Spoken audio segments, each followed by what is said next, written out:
Assalamualaikum warahmatullahi wabarakatuh. Waalaikumsalam. Alhamdulillahi wahdah. Wassalatu wassalamu ala sayyid al-kamil bil fadail alladhi khassastahu fil azali bi sahibi jami'i sifatil kamaliyah munfaridi fi khalqihi wa hulukihi bi ashrafil khususiyah alladhi jama'a Allahu lahu ilmi dhahir wal batin bil ulumi rabbaniyah wal hasanatil qur'aniyah.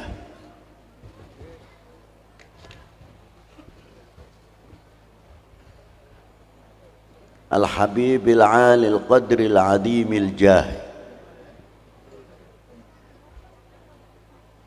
walam yakhluqil khallaqu khalqan mithlah la qablahu wa la ba'dahu afdal minhu wa akram manzilatahu 'inda hadratis sultanil mamlakatil ahadiyah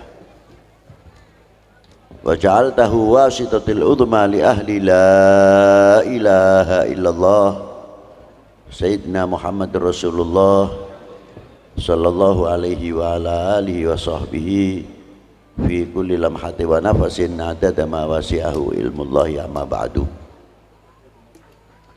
Hadratil muhtaram al-mukarramun, para sesepuh, bini sepuh, para alim ulama, para habaib, khususnya Hadratul Muhtaram Qiyusairi wa akhina Al-Habib Umar Mutahhar dan beberapa kiai-kiai atau para masyayikh wal habaib. Maaf kalau saya tidak bisa menyebutkan satu persatu, bukan berarti mengurangi ta'zim ikhtiram kami kepada para beliau. Yang saya hormati bapak-bapak dari Forkominda Kabupaten Indramayu, Bapak Pejabat Bupati, Bapak Kapolres, Bapak Dandim, Bapak dari anggota DPRD, Ketua DPRD, Majelis Ulama, Menteri Agama, Kementerian Agama atau Depak dahulu, bapak-bapak dari instansi pemerintahan, sipil, TNI, Polri yang selalu kita banggakan, pimpinan-pimpinan dari ormas Islam khususnya, dan yang saya hormati saudara-saudaraku, anak-anakku, Banser, GP Ansor, yang saya hormati Pak Camat, Pak Dan Ramil, Pak Kapolsek, serta jajarannya, Bapak Kepala Kelurahan atau Kepala Desa Karanganyar atau Karangmalang, Karangmalang seperangkatnya, panitia penyelenggara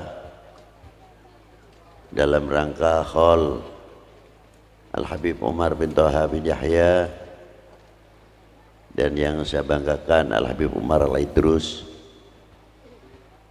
Hadirin wal hadirat rahimakumullah. Saya mengingat satu hadis, walaupun ini hadis khususnya untuk ahli baitin Nabi sallallahu alaihi wasallam, tapi hadis ini tidak memisahkan peranan-peranan ulama yang selalu bergandeng tangan dengan ahli baitin Nabi sallallahu alaihi wasallam. Di antara hadisnya tersebut, kullu nasabin wa sababin yanqati'u ila yaumil qiyamah. Hadis ini sebelumnya banyak riwayat dan banyak cerita. Mengapa keturunan baginda Nabi sallallahu alaihi wasallam diambil dari putrinya, tidak diambil dari putra.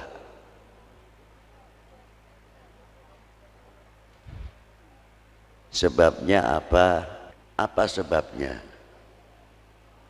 Karena dunia Arab sebelum baginda Nabi SAW dilahirkan, muta'assibina bi auladihim, orang yang sangat fanatik terhadap putra lelakinya, sampai gengsinya kalau mempunyai anak perempuan dikubur hidup-hidup, padahal bertentangan dengan hati nuraninya. Tapi karena gengsi lebih tinggi daripada kasih sayangnya terhadap anak, walaupun mengucurkan air mata, ya dengan penuh keterpaksaan mengubur anak perempuannya. Tapi kalau mempunyai anak lelaki, waduh, hari raya boleh dikatakan lebih kegembiraannya. Sampai pada waktu zaman Rasulullah lahir, dewasa, ba'dal bi'tsah dan sebagainya, diangkat menjadi Rasul dan Nabi. Beliau mempunyai anak Ibrahim, meninggal masih kanak-kanak. Qasim, Abdullah atau Tahir, Thayyib juga diambil oleh Allah Subhanahu wa ta'ala. Hingga terlontarlah dari mulut-mulut jahiliyah pada waktu itu menuding atau mengatakan kepada Rasulullah, beliau adalah seorang abtar. Dari itu turunlah ayat, turunlah surat, Bismillahirrahmanirrahim, Inna a'tainakal kautsar fasalli li rabbika inna syani'aka huwal. Maksudnya orang yang mengatakan abtar itu dia sendirilah yang abtar. Yang menjawab langsung Allah Ta'ala. Yang memberikan keputusan siapa? Langsung Allah Ta'ala. Yang mengecap mereka abtar langsung Allah Subhanahu wa ta'ala. Yang mengatakan Rasulullah abtar, dialah yang abtar.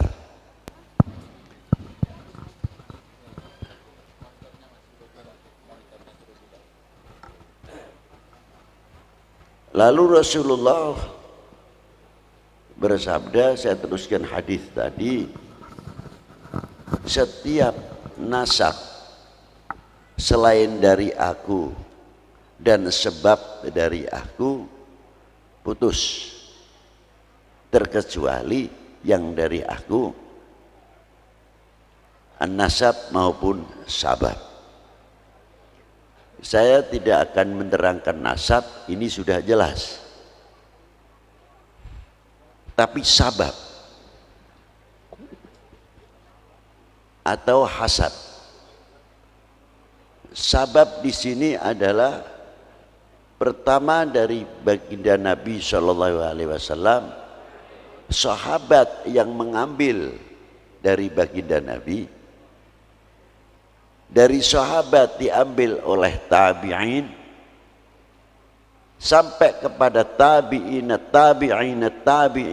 mempunyai asanid, silsilah atau sanad silsilatud dahab, silsilah bagikan emas atau berlian dari tabi'in sampai baginda Nabi SAW. Umpamanya kok mengambil torekot dari torekot Alawiyah. Torekot Alawiyah ini terpencar tidak di kalangan Sadatina Alawiyin saja. Orang kalau membaca torekot Alawiyah taunya ratib. Itu torekot Amiyah. Tapi Thariqatul Alawiyah yang khususiyah tetap ada beahnya. Ada zikirnya dan cara zikirnya ada sebagaimana tarekat-tarekat yang lain. Nah, di Indonesia ini Mursyidul Kamil khususnya di Indramayu ini cukup banyak. Di antaranya Al-Habib Umar bin Toha sendiri, Al-Habib Muhammad bin Abdurrahman As-Saqaf di Sabrang Kulon atau Sindang, Al-Habib Yusuf bin Ahmad bin Syekh Penganjang, dan ada juga ayahnya seorang ulama besar bangsanya Al-Idrus yang dimakamkan tidak jauh dari makam Al-Habib Ahmad bin Alwil Kaf, Gubah yang satu, Habib Abdul Qadir kalau tidak salah namanya, Ahmad bin Abdul Qadir As-Saqaf, cucunya yang terkenal di Batu Pahat, Al-Habib Ali bin Ja'far, itu turunan Indramayu.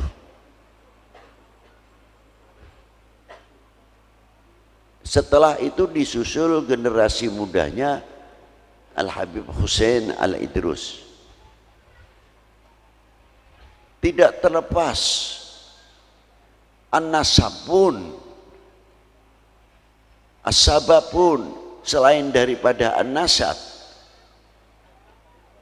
Pertama kali mursyid yang luar biasa dalam tarekat Naqsyabandiyah namanya Syekh Sam'un yang dimakamkan di Dodok, di Dadap, daerah Karangampel. Beliau mursyid Naqsyabandi dan Syatariyah.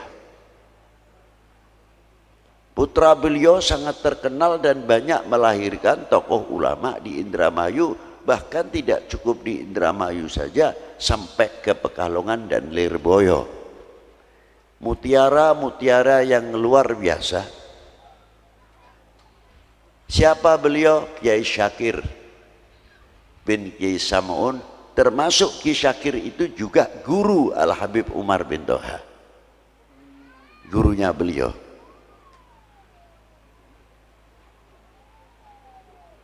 Keturunan Kiai Syakir, putri satu dinikah dengan Raden Broto kalau tidak salah, mengeluarkan anak Kiai Abdul Aziz.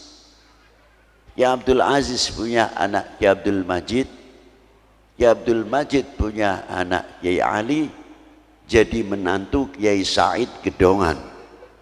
Itulah ayah Ki Mahrus Lirboyo. Jadi dari Dadap ke Indramayu, Lirboyo. Ada lagi namanya Kiai Hasan Qudsi, seorang ulama besar asli dari Banten. Kiai Hasan Qudsi ayah daripada Nyai Marinah, istri daripada Habib Umar, ibu Habib Hashim bin Yahya Pekalongan, mempunyai adik lelaki nama Kiai Yusuf yang di Wot Bogor, makamnya dekat Balongan. Beliau mempunyai anak mursyid Thariqah Qadiriyah namanya Kiai Agus, terkenal desanya Kiai Agus Kenayagan. Alhamdulillah ini cucunya Kiai Agus juga kumpul di sini. Ini diantaranya. Jadi Kiai Agus sama Habib Hashim sepupu, bukan orang lain. Dan banyak lagi jalur sabab. Nah, ulama-ulama di Indonesia rata-rata mutaqaddimin as-salihin tidak pernah lepas mempunyai jalur sabab, genah, jelas siapa guru-gurunya. Tidak cukup dari itu, dari sabab mempunyai jalur musafahah. Artinya jalur musafahah wan nador.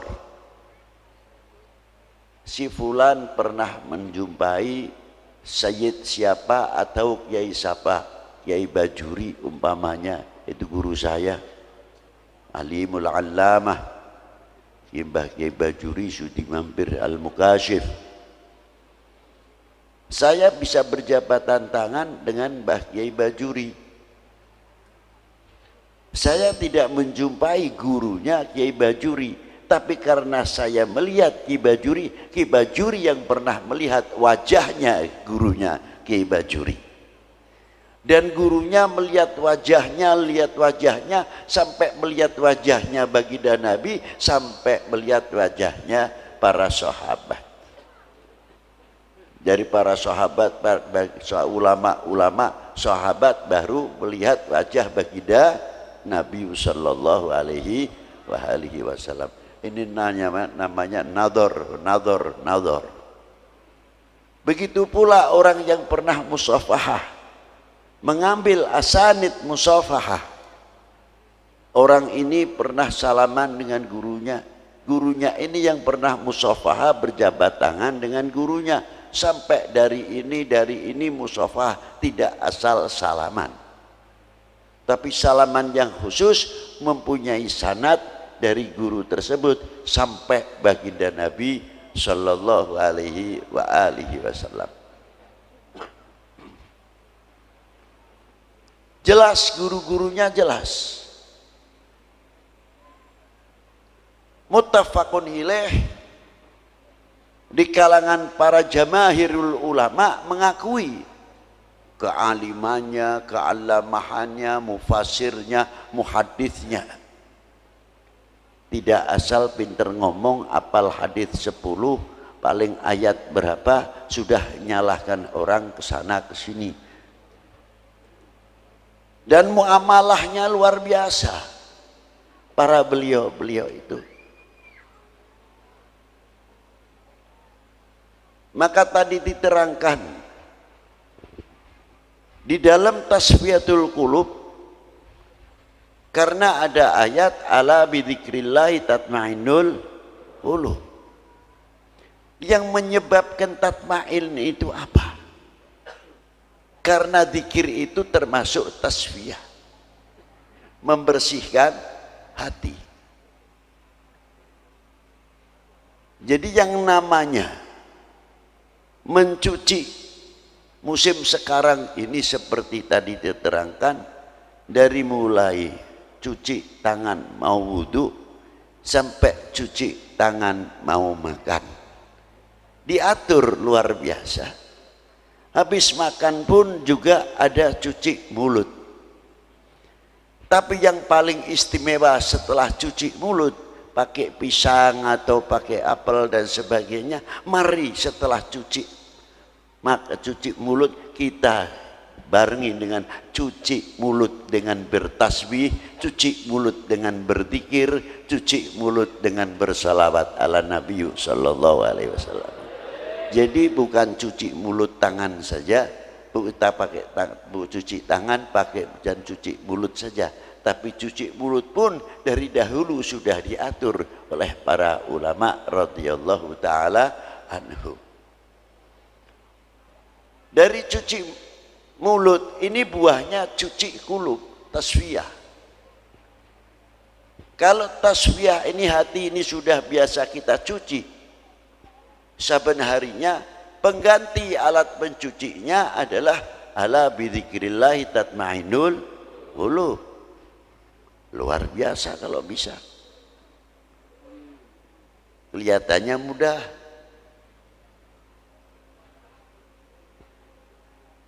Kalau sudah bisa mencuci hati, kayak beri contoh saja, kalau orang setiap hari perlu mandi, jelas ada alatnya. Air, cuci muka, air. Kalau tidak ada, tayamum. Nah, yang sekarang alat cuci hati itu apa? Soalnya tempatnya di dalam. bukan di luar.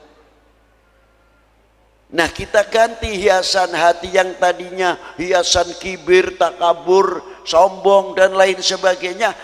Kita ganti hiasan itu dengan hiasan bidzikrillahi la ilaha illallah.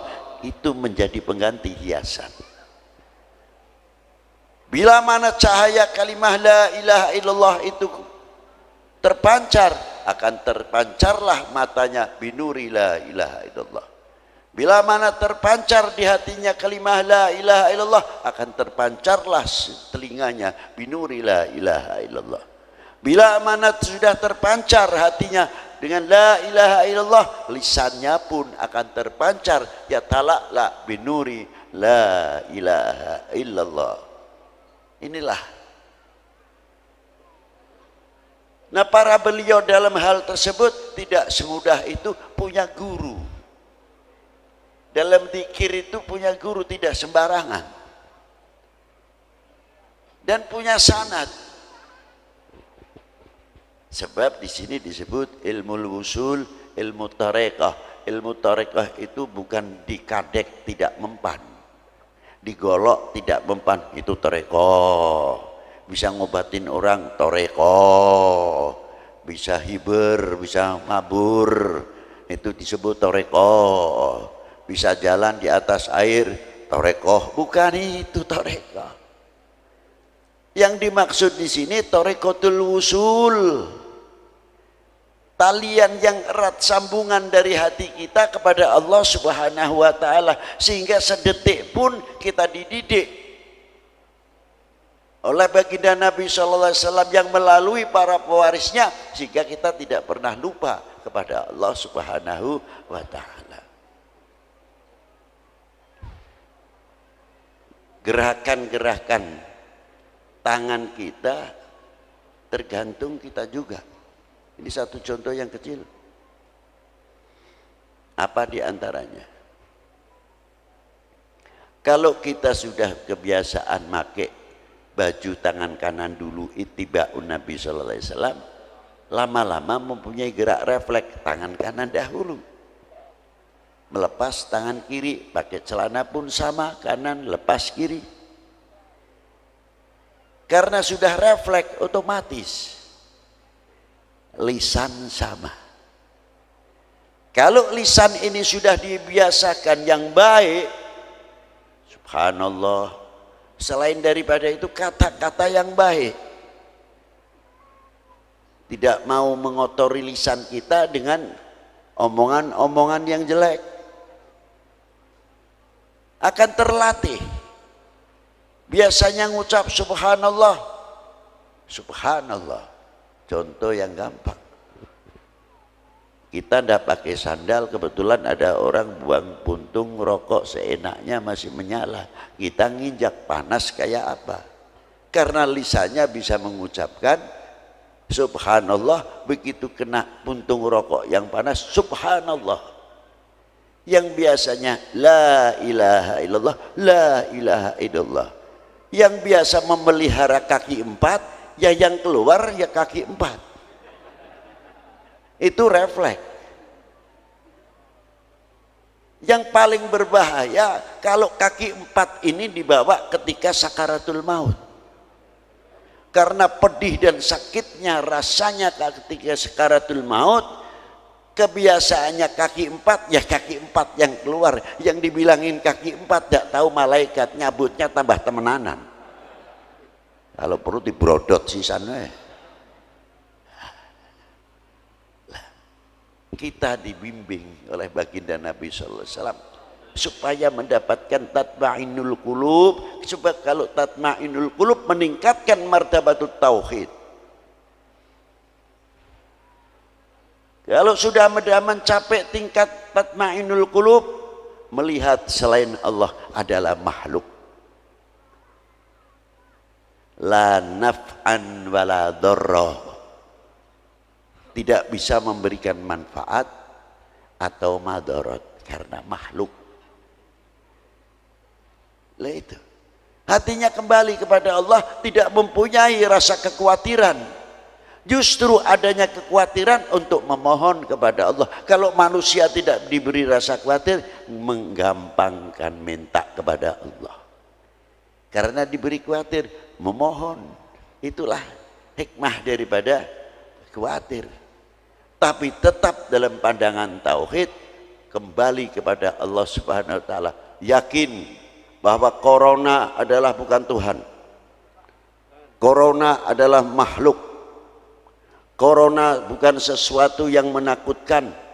Justru yang lebih menakutkan, yang mentakdirkan ialah Allah Subhanahu wa taala. Dengan adanya corona bukan menjadi alat pelentur untuk ekonomi kita menjadi lemah, pertanian kita menjadi lemah. Silahkan corona tetap berjalan, ekonomi tetap berjalan, pertanian tetap berjalan, sehingga tidak menjadi bangsa yang mundur. Harusnya begitu, kayak corona kayak ngadepin harimau. Takut betul, kenapa? Lo ini tauhid kita kemana? Ayo kita meraih tatmainul qulub. Ala bidzikrillah tatmainul qulub. Supaya kita menghadapi corona, kita tetap pakai peraturan, tapi tetap kita tawakal dan yakin diri kepada Allah Subhanahu wa taala. Corona, corona, sira jalan dewek bae. Tapi aja ganggu kita. Sira pada bari kita makhluk sira kok. Ekonomi jalan, pertanian jalan, ekonomi kerakyatan jalan, UKM jalan. Orang yang akan memanfaatkan corona supaya Indonesia ini jatuh, Indonesia ini terpuruk ekonominya, kita balik dengan ekonomi Indonesia akan lebih maju. Setuju? Benar, dilakoni. Aja setuju gampang. Kita sampai doer ngomongnya. Aduh. Jadi tenang. Sebab Habib Lutfi paling takut, khawatir sekali. Dimanfaatkan oleh orang-orang atau oknum-oknum ini khususnya yang sengaja menggoncangkan bangsa ini. Kalau sudah bangsa terpuruk keyakinannya, kalau bahasa keren nih jari sekian ku apa muni, imunnya ku turun. Imun dewek kayak apa aja kita beli weruh nih. Ya, apa kayak apa kono wujudnya ku alas beli weruh. Mental kita.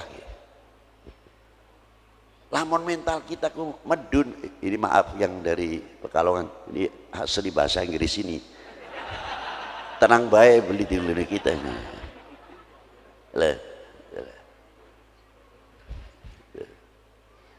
Jadi kita ku lamun wuru kang kaya mengkonon atine ku tambah gede. Beli khawatir. Silahkan, karena kita mempunyai keyakinan apapun selain Allah adalah ikhtiar untuk menambah mendapat pahala, bukan ikhtiar untuk takut. Ya kan? Ya. Aja maning manusia. Jangan lagi manusia. Wit pelem bae ga. Anak amai. Pisang ya anak amai. Sampe atau capu ya tetap anak bae.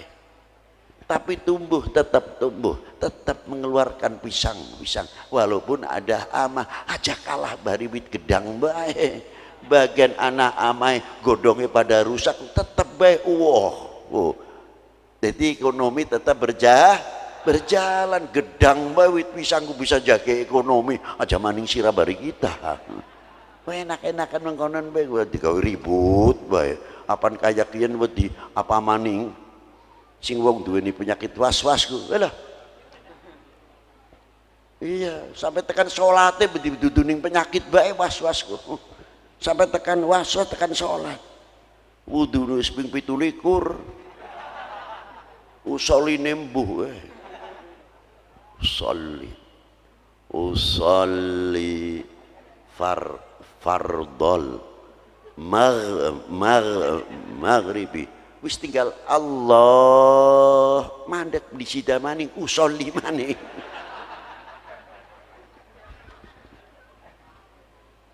balik maning usolli maning Allah beli sida maning sing ngadeg wis pegel soft wis ngenteni sing paling enak ngadeg sini pojok dewek bari landakan tembok kanan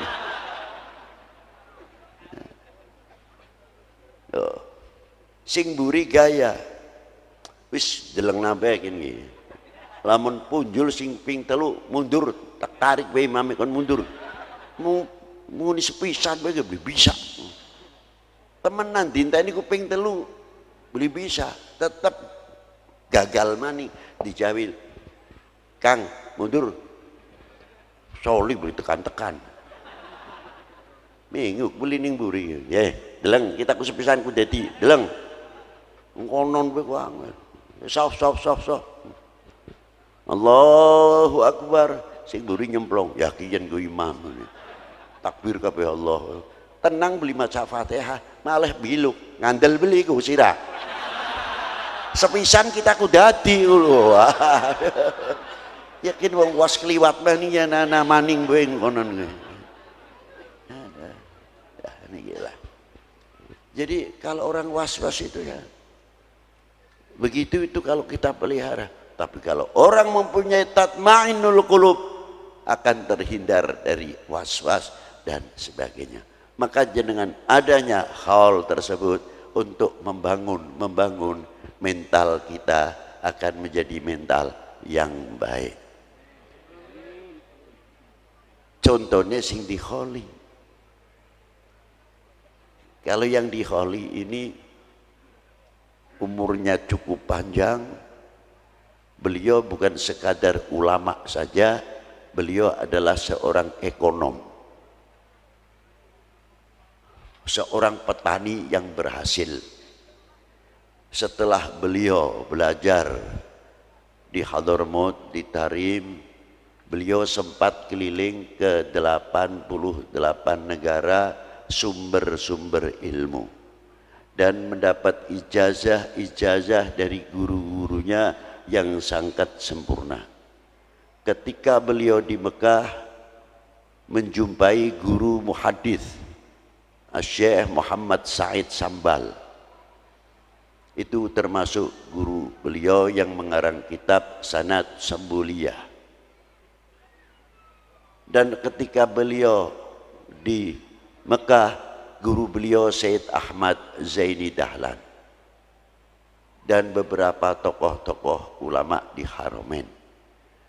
Ketika beliau di Hadramaut, beliau juga jumpai 7 orang yang namanya Abdullah semuanya, di antaranya Al-Habib Abdullah bin Husain bin Tahir, Al-Habib Abdullah bin Ali bin Syihab, Al-Habib Abdullah bin Husain bin Faqih, Al-Habib Abdullah bin Umar bin Yahya, Sahibul Baqarah, Al-Habib Abdullah bin Bakar Maula Butaiha, dan Syekh Abdullah bin Ahmad Basaudan, dan Syekh Abdullah bin Sa'ad bin Sumer Al-Hadrami.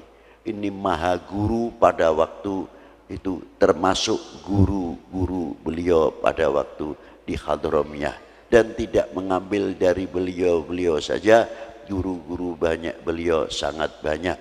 Beliau sampai masuk ke Al-Azharus Syarif dan sumber-sumber ilmu yang akhirnya beliau pulang mampir dulu, berdakwah dulu di Pulau Manipah, Ambon.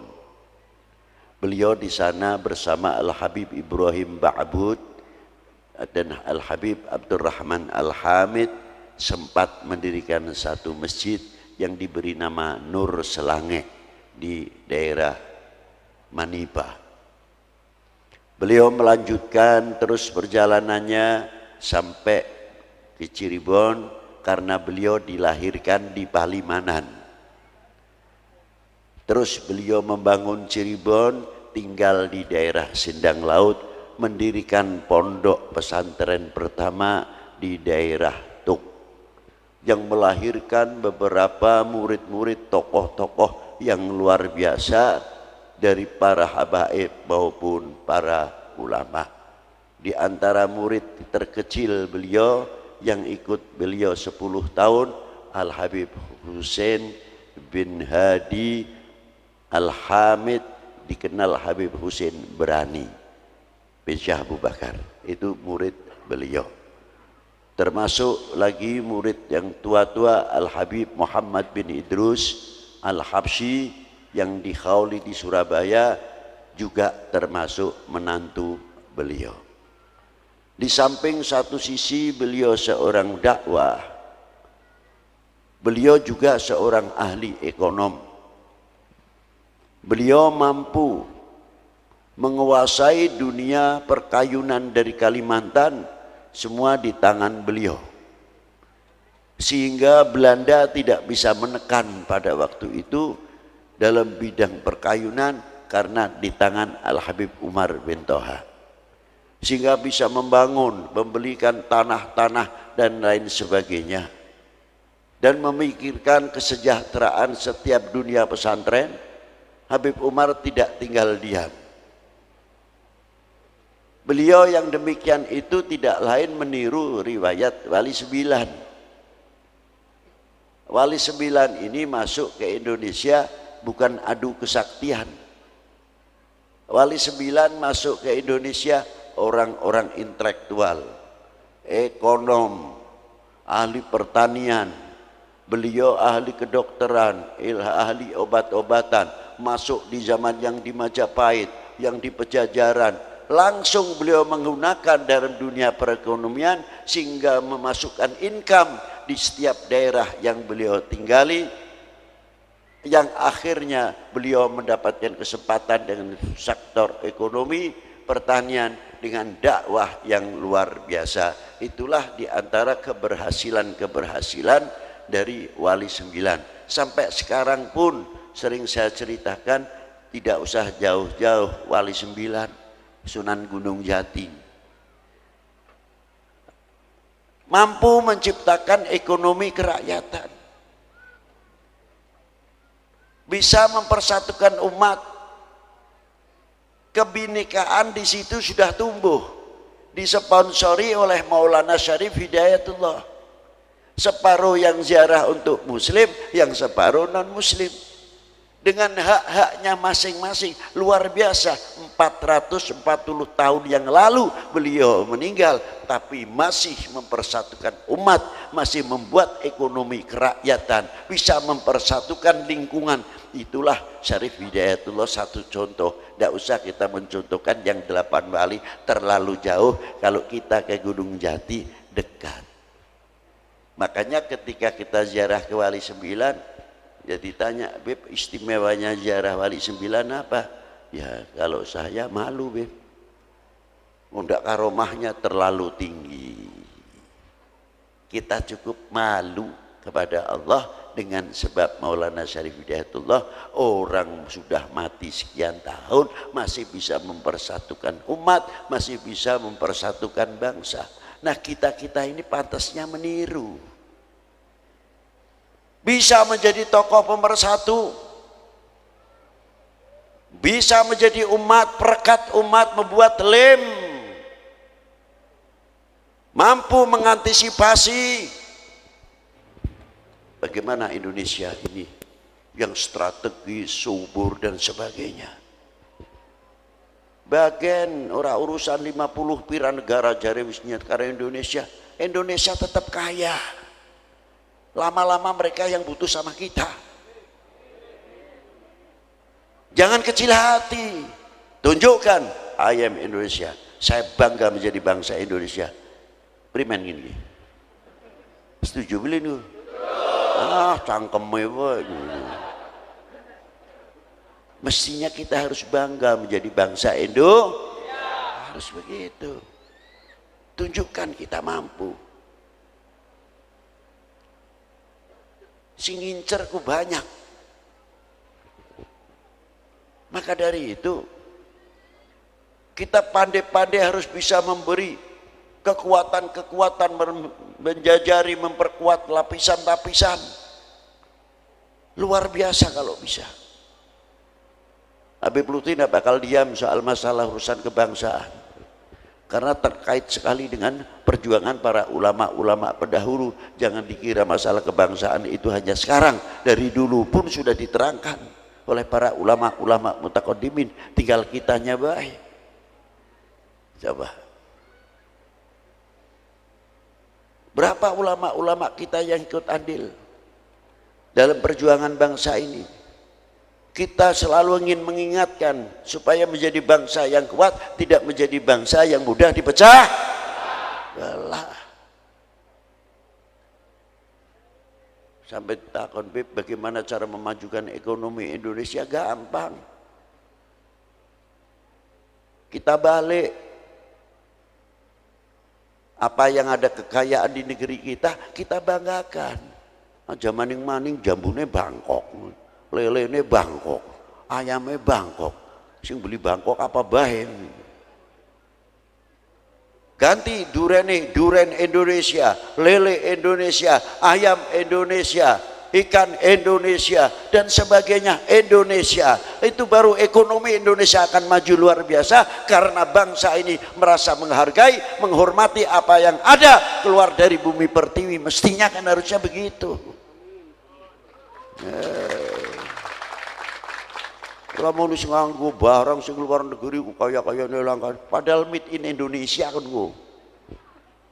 Levi's sing dikirim Singapura ku Bandung, Majalaya, Pekalongan, belek nang Singapura, balik mana ini kene Singapura. Mumet. Aduh. Lah inilah. Coba kalau kita merasa menghargai Handar Beni.